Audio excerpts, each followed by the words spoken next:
I grew up beside a small neighborhood, park the kind with faded slides, rusted monkey bars, and a pair of old wooden swings that never stopped swaying even on still afternoons.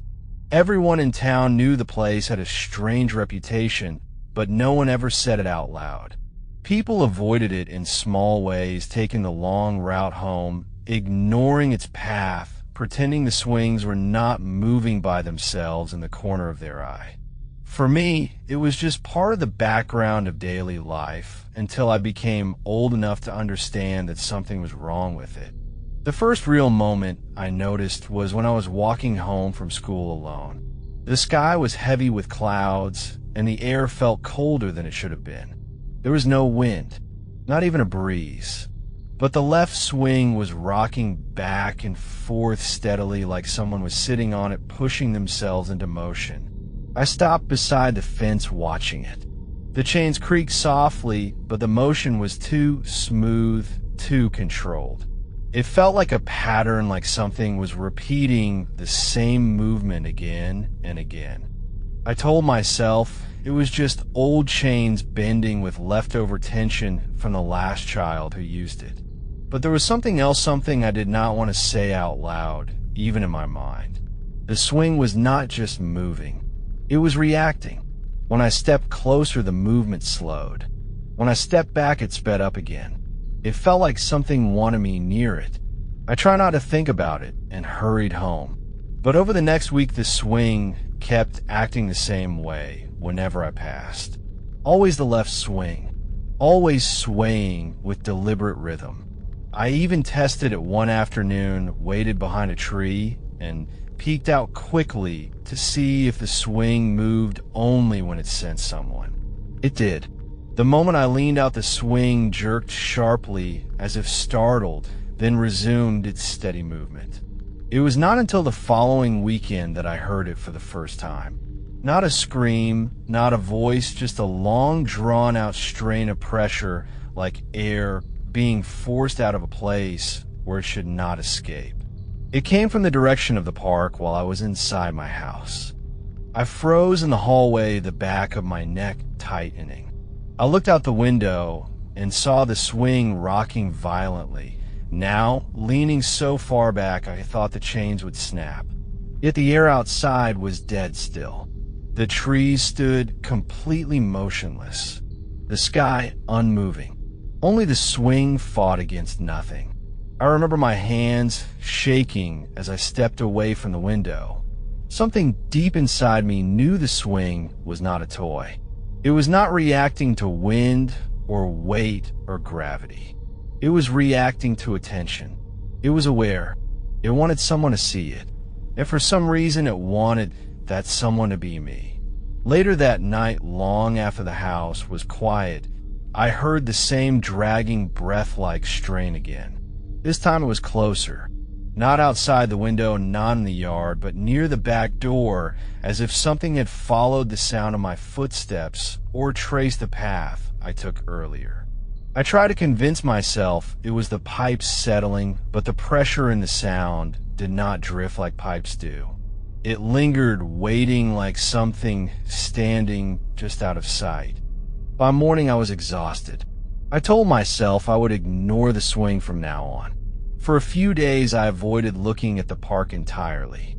But the feeling of being watched from the corner of that empty playground never left. Even when the curtains were drawn, even when I walked on the opposite side of the street, I felt something measuring the distance between us, waiting for the right moment to close the gap. It was not until the 5th day that I slipped. I glanced toward the park without thinking, and the swing was still, completely still. The first time I'd seen it unmoving in weeks. For a moment, I almost felt relief. Then the swing jerked sharply backward, as if something unseen had climbed onto it. The chains tightened so hard, I could see the metal vibrate from across the street. My knees went weak. I could not breathe. Then it started again.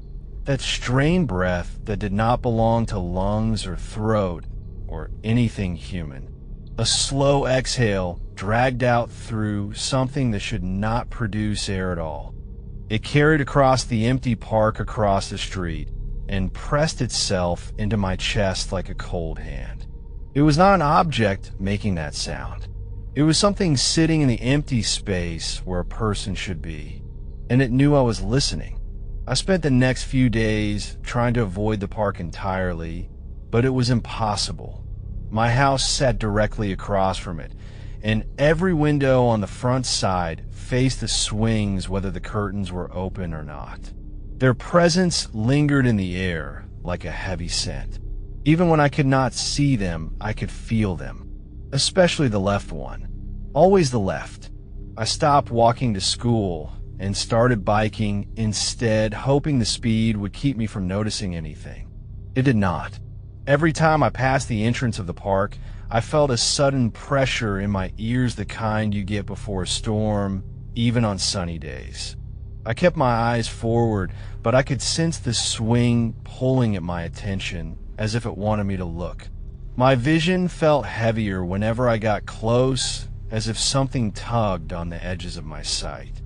By the fourth day, the tension in the air had changed. It was no longer a presence watching. It was more like a presence waiting. I did not understand for what until one night when the temperature dropped so suddenly that I woke up shivering even though my blanket was wrapped tight around me. My room felt wrong. The air was heavy, filled with a cold humidity, as though I had opened a window to a stormy ocean.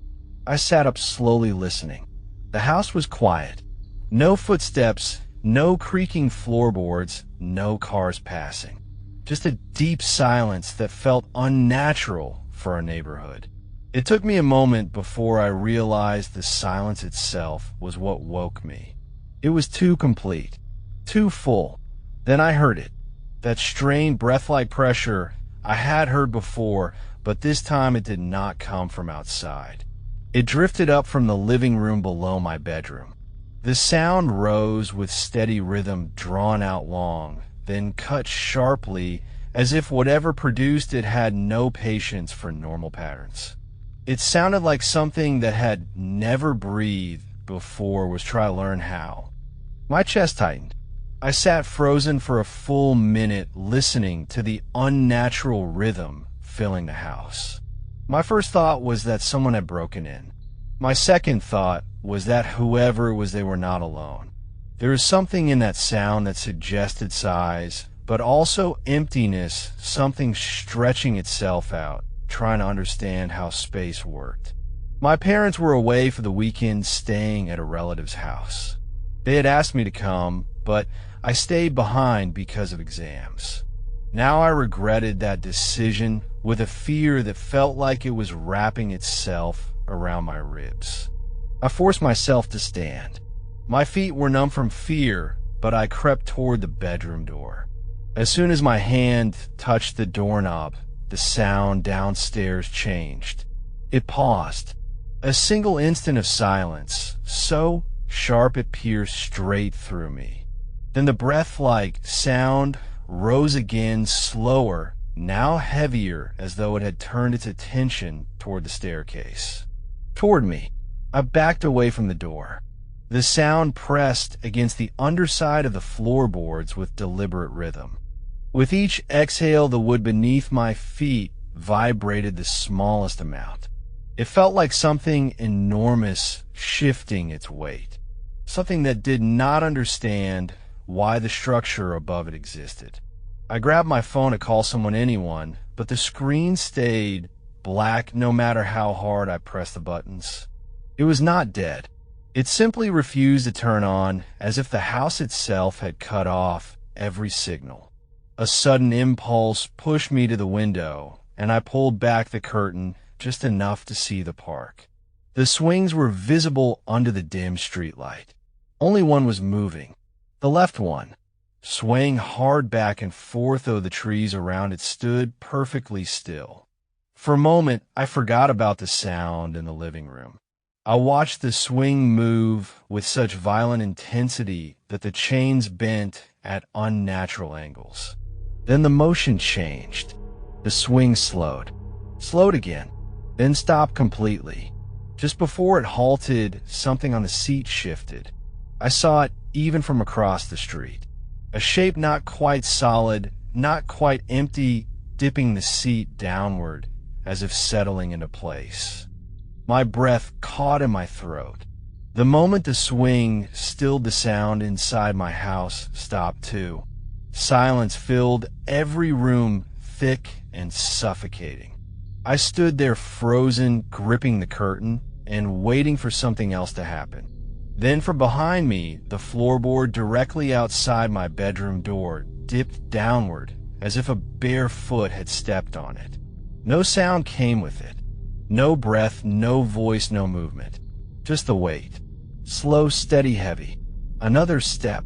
Closer. I did not realize tears were running down my face until I felt the cold trails on my cheeks.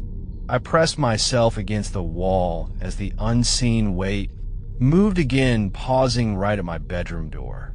The air inside the room grew colder until I could see my breath forming faint clouds. I wanted to scream, but nothing came out. Not a word, not a sound. Then the pressure lifted. The weight moved away. The boards relaxed. The heavy presence faded, leaving behind a hollow quiet. I waited for hours, terrified to move. Eventually, the air warmed again. The silence returned to something normal. In the morning, I checked every door, every window. All locked. Nothing disturbed.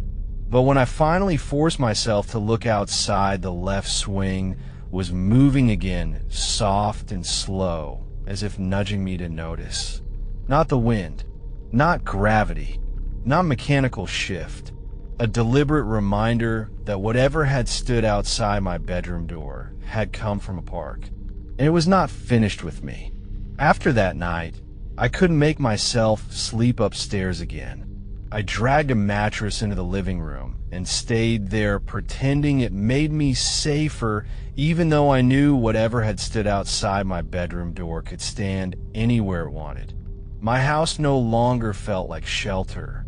The walls felt thin and the air felt shared as if something else breathed it with me. I tried to convince myself none of it was real, that I had been half asleep, that the swing only looked like it was holding a shape because my eyes were tired. But deep down I knew the truth. Something had followed me from that park. Something connected to the empty swing that should never move, but did. Something that had waited until I was alone.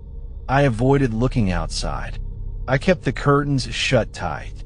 Even walking past the window made the back of my neck prickle like something was watching from the other side of the glass. I never heard footsteps or breathing again, but the silence seemed filled with intention, like it was holding itself still so I would not know where it was. 3 days passed like that. By the fourth, I realized something strange.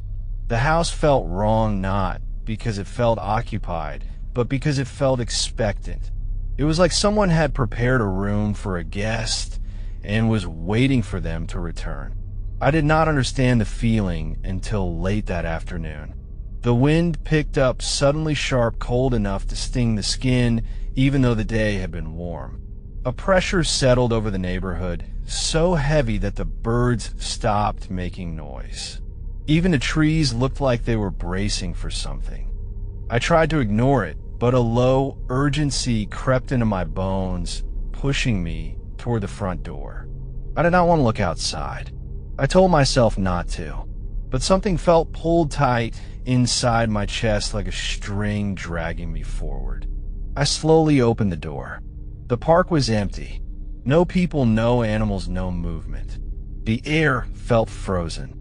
I could feel something centered around the swings as clearly as I could feel the weight of my own body. The two swings hung side by side, unmoving. Then, without warning, the left one jerked sideways as if something tugged it. Not forward, not backward, but sideways toward me. The chain rattled softly against the metal bar. Then the seat turned. It did not spin in the wind or sway naturally. It rotated with slow purpose until it faced directly toward my house. Toward me. The moment it aligned, the pressure in the air deepened. My throat tightened. The swing did not move again. It just held that unnatural angle waiting. I closed the door, fast, my hands shaking. But even with the barrier between us, I felt the swing's new orientation like a stare burning through the wood. That night, I barely slept. Every few minutes, I heard faint vibrations through the floor like footsteps, but too soft to be human. They came from somewhere beneath the house, moving with slow, deliberate timing. The crawl space was sealed. Nothing should have been able to get in. Yet the vibrations continued steady, calm, patient. Around dawn, they stopped. The moment they did, I felt a cold shift in the room, like someone turning their attention away. I forced myself to get up and check outside through a tiny gap in the curtain. The left swing was still turned toward me exactly as it had been before.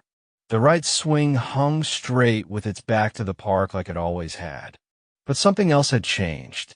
A single line of disturbed dirt led from the base of the swing set to the curb. A drag mark, as if something heavy had been pulled across the ground. It curved toward my house, but stopped halfway, as if whatever made it paused, reconsidered, then retreated back the way it had come. I stared at that mark for almost an hour. Every explanation I tried to form dissolved. Nothing about it was normal. There were no footprints, no tire marks, nothing. Just a single wide trail cut into the earth. That evening the smell started. It was faint at first, a strange cold scent that reminded me of wet metal mixed with something older.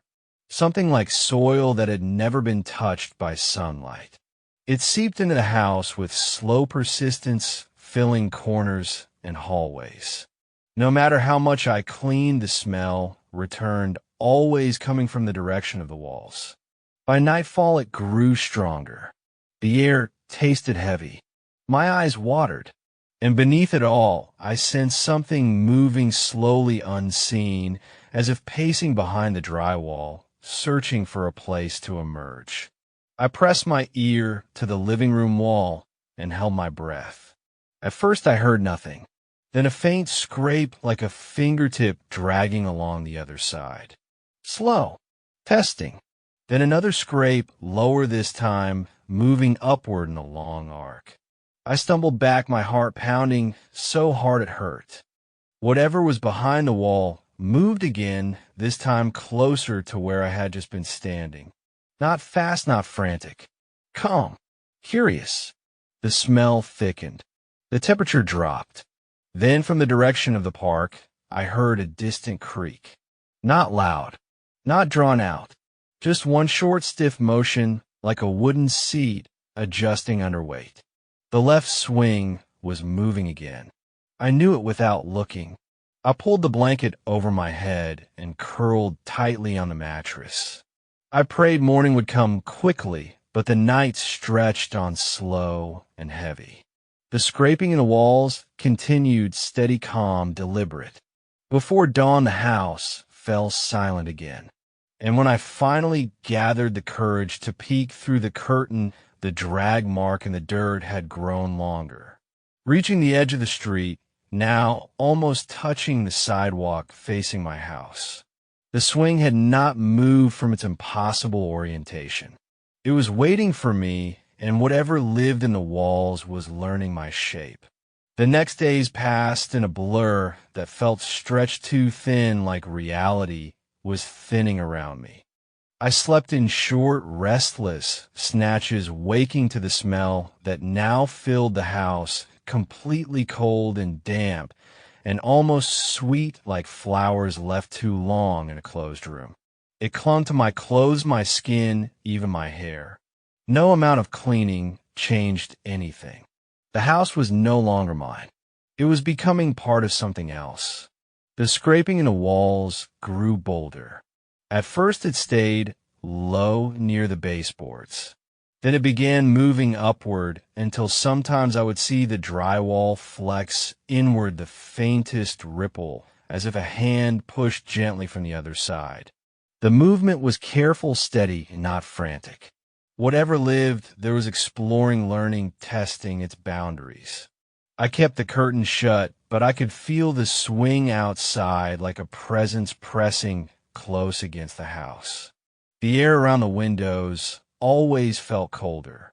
Sometimes at night, a faint creak drifted through the glass, barely audible, yet filled with unmistakable purpose. Late one evening, I heard something new.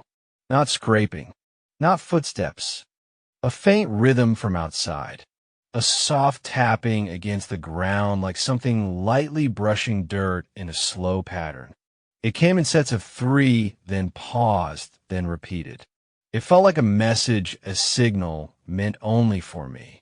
I tried to ignore it, but it grew louder with each cycle until it was impossible to pretend I heard nothing. My curiosity and dread twisted together, pushing me toward the window. I opened a tiny gap in the curtain, just enough to see the swings, but not enough for anything to see me clearly. Both swings were motionless, but the ground beneath the left one was disturbed. Something had drawn shallow grooves in the dirt in that same pattern, 3 long lines, then a pause, then 3 more. The grooves were deep enough that whatever made them must have exerted real force. I closed the curtain fast. My heart hammered in my chest, but deep inside something else stirred a realization that I did not want to acknowledge. The pattern in the dirt was not random. It was trying to communicate. That night the smell grew so strong I gagged. It seeped from the hallway, from the vents, from the floor itself. I considered leaving, but the moment I touched the front door, a cold breath slid across the back of my neck, lifting the hairs along my spine. It felt like a warning. I stepped back, and the sensation faded. I knew then I could not leave. The house was holding me, or something in it was. But strangely, I was less afraid outside the walls than I was inside them.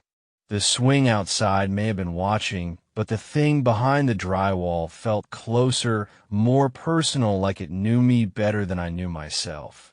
Around midnight, I drifted into a shallow, uneasy sleep. I awoke to another new sound. Whispering. Faint, muffled, as if someone spoke from deep inside the walls. I could not understand the words, if they were even words at all, but their cadence felt intentional.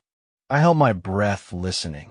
The whispering grew louder, becoming almost a voice, but not human. Too soft, too smooth, too many tones weaving together like a chorus, speaking through a narrow space.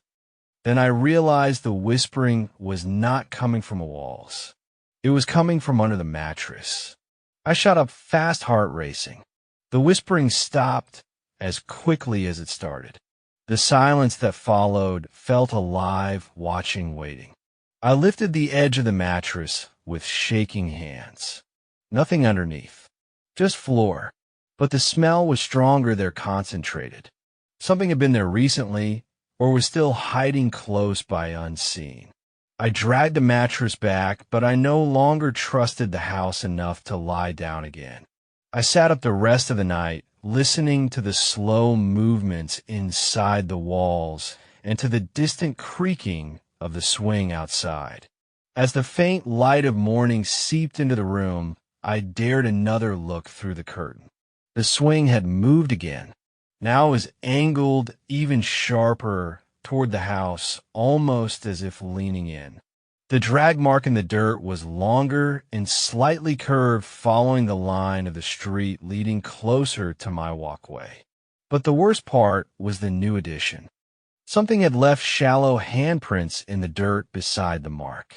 Too long, too thin, spread wide like the hands had too many joints. They were pressed into the earth, right where the drag mark ended at the edge of my property line. As if something had stopped there, knelt there, and waited for me to look. A sudden vibration shook the wall behind me. Then a slow slide of something heavy dragging inside the hollow space.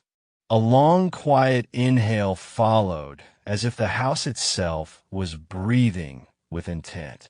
Then I heard it, a faint voice, not spoken aloud, not through air, but inside my head, soft, calm, gentle in a way that made my blood freeze. It said my name, slowly, perfectly pronounced, not as an echo, not as a guess, but with a precision that meant the thing had learned it somehow from listening, watching, being too close. The moment the voice faded, something changed in the house. A pressure lifted, as if whatever lived behind the walls had stepped into a new stage of its approach. And outside the swing creaked, once a heavy, purposeful motion, like something sitting down, preparing to rise. I backed against the farthest wall, shaking, trying to make sense of anything, but all I could feel was the certainty that the swing was no longer waiting. It was coming, and whatever was in the walls was ready for it. I did not sleep after what happened. I could still feel the cold imprint of those small, unseen fingers wrapped around my wrist from the night before. Every time I blinked, I saw that swing rising by itself, held up not by wind or gravity, but by something determined and angry, something that wanted to be seen, something that wanted me. For most of the morning, I tried to pretend the world was still normal. I tried coffee, but it tasted like metal. I tried to shower, but the moment the water hit the tiles, I swore I heard the faint echo of that same slow creaking. Back and forth, back and forth. I even tried stepping outside into the sunlight, hoping to feel something warm and grounding. Instead, I felt watched, not from the street, not from the trees, from the direction of the playground. It was the way the shadows leaned toward it, just slightly, like they were pulled. By noon, I started hearing the sound again, the long, heavy groan of chains stretching under weight. But I was inside my house, with all the windows shut, and the sound wasn't coming from outside. It was coming from the hall, faint, like it was replaying in my bones. I walked from room to room, but the sound just followed, as if it stayed directly behind me no matter where I went. Not loud, just a presence, a reminder. When the sun began to set, I knew what was coming. Every part of me wanted to lock my doors and hide, but something else pushed me. Not curiosity, not courage, something deeper, like a thread had been tied around my ribs and pulled toward the playground. I told myself that if I didn't go now, it would come to me again. It would stand beside my bed in the dead of night. And this time, maybe it wouldn't stop at grabbing my wrist. I walked across the grass in silence. The air felt heavier than before. Thick, hard to breathe. The playground looked darker than the rest of the park, like the shadows were drawn deeper there. And right in the center stood the swing, motionless, waiting. Then it began. The chains twitched first, barely, like something small had just climbed onto the seat. I froze, my throat locked. Slowly the swing lifted, higher with each pass, higher than a child could ever push themselves, higher than the night before. The wooden seat blurred through the air. The chains stretched until they groaned. The ground beneath it began to scrape with that awful grinding sound I heard all day, like something dragging across gravel, like something trying to pull itself up. I whispered stop. It didn't. Instead, the swing rose to a height that defied gravity, then slammed down so hard the whole frame shuddered. The metal bolts in the beam above squealed. The ground shook. The sound that came from the swing was no longer a creak. It was a scream, a long tearing cry of pain that rose from the chains and rattled through the frame. It vibrated through my chest. I clamped my hands over my ears, but it didn't help. The sound wasn't just outside. It was in me. The swing twisted violently, as if something invisible was thrashing against it. Fighting. Desperate. I stepped back, but the air around me suddenly turned ice cold. The breath was pulled from my lungs. Then the screaming stopped. Completely. A silence so sudden it felt wrong flooded the playground. The swing froze at the highest point of its arc suspended. Impossible. And then slowly it turned toward me. Not swung. Turned. As if something seated on it had shifted its weight. As if it wanted to face me directly. The seat angled slightly down. A child height. I could not move. I could feel something staring at me. Not angry now. Not violent. Something empty. Something that had been left alone for far too long. My eyes drifted down to the dirt beneath the swing. There were footprints. Small ones. Dozens. They circled the frame. They trailed out behind the swing. They crossed over each other in frantic loops. And then they stopped right in front of me. Right at my shoes. Fresh. Deep. As if something had been standing there. Waiting. The air dropped colder than winter. My skin tightened. Then I felt the fingers again around my wrist. Firmer this time. No hesitation. And another hand around my other wrist. And another around my ankle. Small hands gripping me from every direction. Pulling. Tugging. Dragging me toward the swing. I dug my heels into the dirt, but the pressure grew stronger. The shadows on the ground stretched toward the frame as if something underneath the earth was reaching up. I felt cold breath against my knee, against my shoulder, against the back of my neck. The swing began to move again, not wildly, slowly, rhythmically, back and forth, dragging me with it inch by inch. I screamed, but the air around me swallowed the sound. It felt like I was sinking into the ground, like the earth was turning soft beneath me, like something was pulling me down to join it, to sit in the swing beside it. Forever. And then all the pressure vanished. I stumbled back and caught myself on the dirt. The hands were gone. The footprints disappeared before my eyes, as if wiped away by an invisible wind. The swing stopped mid-motion, then hung limp. Nothing moved. No sound. No breath. Just dead stillness. I ran, not looking back, not slowing down. I didn't stop until I locked myself inside my house and collapsed against the wall. I haven't gone back since. I won't. But every night after dark, I still hear the swing. The groan of chains. The scrape of dirt.